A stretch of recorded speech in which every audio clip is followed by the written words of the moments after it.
আসসালামু আলাইকুম সুপ্রিয় কৃষক ভাই বন্ধুরা। তো বরাবরের মতো আজকে আর একটি ভিডিও নিয়ে আপনাদের সামনে আসলাম। তো আজকে যে ধানটি সম্পর্কে কথা বলবো, এটি হচ্ছে সবচেয়ে উচ্চ ফলনশীল পাকিস্তানি রড মিনিকেট ধান। দেখতে পাচ্ছেন রড মিনিকেট ধান। তো এই ধানটি সম্পর্কে বিস্তারিত জানাবো। তার আগে জানিয়ে দিই, বাংলাদেশে কিন্তু স্বল্প মূল্যে বীজ পাঠানো হয়। বাংলাদেশের যে কোনো প্রান্ত থেকে আমাদের কাছ থেকে বীজ সংগ্রহ করতে পারেন। তো চলুন আমরা এই ধানটি সম্পর্কে কিছু কথা বলি এবং এই ধানটি যিনি চাষ করেছেন তার কাছ থেকেও আমরা কিছু তথ্য জানিয়ে নেব।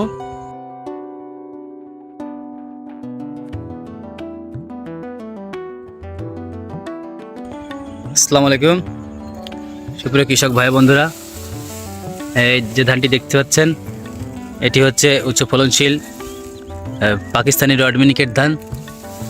তো এই ধানটি কিন্তু অধিক ফলনশীল এবং ইন্ডিয়ান যে রড মিনিকেট তার থেকেও অধিক ফলনশীল। পাশের জমিতে কিন্তু এই যে ইন্ডিয়ান রড মিনিকেট ধান দেখতে পাচ্ছেন। তো বোঝা যাচ্ছে ওইটা আর এইটা কত পার্থক্য দেখেন। এই পাকিস্তানি রড মিনিকেট ধানটি কিন্তু অনেক চিকন এবং খাওয়ার উপযোগী, এবং উচ্চতা দেখতে পাচ্ছেন, উচ্চতা 2 ফিট থেকে 2.5 ফিট সর্বোচ্চ। এবং আমন ও বড় মৌসুম দুই মৌসুমেই কিন্তু এই ধানটি চাষ করা যায়। এই ধানটিতে রোগবালাই খুব কম এবং চিটার পরিমাণ কিন্তু অনেকটা কম। আপনারা যেটা দেখতে পাচ্ছেন চিটা নাই বললে কিন্তু চলে এই ধানটিতে। তো বাংলাদেশের যশোর মাগুরা বৃহত্তর অঞ্চলে এই রড মিনিকেট ধানের চাষ কিন্তু বেড়েই চলেছে। তো দর্শকবিন্দু, আপনারা বাংলাদেশের যে কোনো প্রান্ত থেকে কিন্তু আমাদের কাছ থেকে বীজ সংগ্রহ করতে পারেন।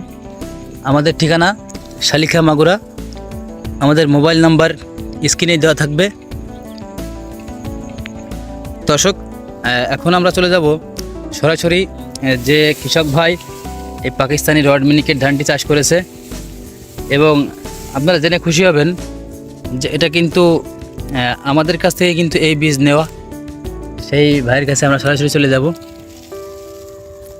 তো সুপ্রিয় দর্শক, আমরা সরাসরি চলে যাব যে ভাই এই ধানটি চাষ করেছেন সেই ভাইয়ের কাছে। আসসালামু আলাইকুম ভাই। ওয়ালাইকুম আসসালাম ভাই। ভাই, এই ধানটিকে আপনি চাষ করেছেন? জি ভাই। তো এটি কি ধান ভাই? পাকিস্তানি রড মিনিকেট। ও, পাকিস্তানি রড মিনিকেট। জি ভাই। তো আপনি মূলত কি করেন? আমি একজন ছাত্র, আমার পাশাপাশি এই ধান চাষ করি নতুন। আচ্ছা, এই ধান কি সবে আপনার? জি, আমার ধান। আচ্ছা আচ্ছা, এখানে কত শতক জমি আছে ভাই? এখানে আছে প্রায় 2 বিঘা। 2 বিঘা, তাই তো? তো আপনি এই পাকিস্তানি রড মিনিকেট ধানের ফলন কেমন হবে বলে আশা করেন? আপনার শতকে 35-40 কেজি হবে। শতকে 35 থেকে 40 কেজি। 35 থেকে। এটা কি আমন মৌসুমে চাষ করা যায়? না, এটা 2 মৌসুমে চাষ করা যায়। 2 মৌসুমে চাষ করা যাবে।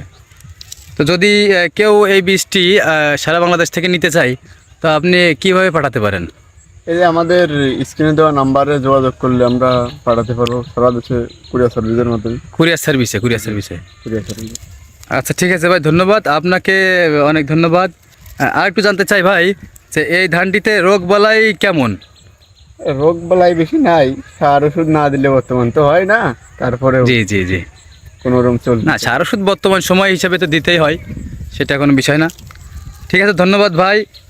এবং এর চাষ পদ্ধতি কিন্তু আলাদা কিছু আছে নাকি? আলাদা কোনো পরিচর্যা? ভাই একই, এর কোনো আলাদা নেই। আলাদা কোনো পরিচর্যা নাই? আলাদা কোনো পরিচর্যা নেই, অন্য ধান যেভাবে চাষ করা হয় সেইভাবেই চলতেছে। আচ্ছা, ধন্যবাদ ভাই আপনাকে। দর্শক, শুনতে পেলেন যে ভাই এই ধানটি চাষ করেছে, সেই ভাইয়ের কাছ থেকেই।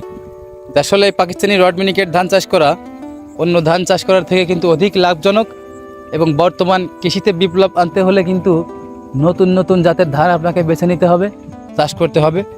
তো সেই বিপ্লবের অংশ হিসাবেই কিন্তু এই পাকিস্তানি রড মিনিকেট ধান চাষ হয়েছে এবছর মাগুরা জেলাতে। সেখানে যে কৃষক ভাই মূলত একজন স্টুডেন্ট, সেই ভাইয়ের থেকেই আমরা কিন্তু জানতে পেলাম যে এই ধানটি আসলে অধিক ফলনশীল। অন্যান্য সকল ধানের থেকে কিন্তু এই পাকিস্তানি রড মিনিকেট ধানের ফলন একটু বেশি। এবং বর্তমান বাংলাদেশ যেহেতু কৃষি নির্ভর দেশ, কৃষিতে সমৃদ্ধ হলেই কিন্তু বাংলাদেশ সমৃদ্ধ হবে। তাই আমরাও সাজেস্ট করি যে আসলে আপনি এই উচ্চ ফলনশীল ধান জাতগুলো বেছে নেবেন, এবং এই ছাত্র ভাইয়ের মতো কিন্তু নতুন নতুন জাতের ধান খুঁজে বের করে আপনারা চাষ করবেন। কারণ আপনারা জানেন একই জমিতে কিন্তু এক রকম ফসল প্রতি বছর করলে সে জমির ফলন ক্ষমতা কিন্তু কমে যায়।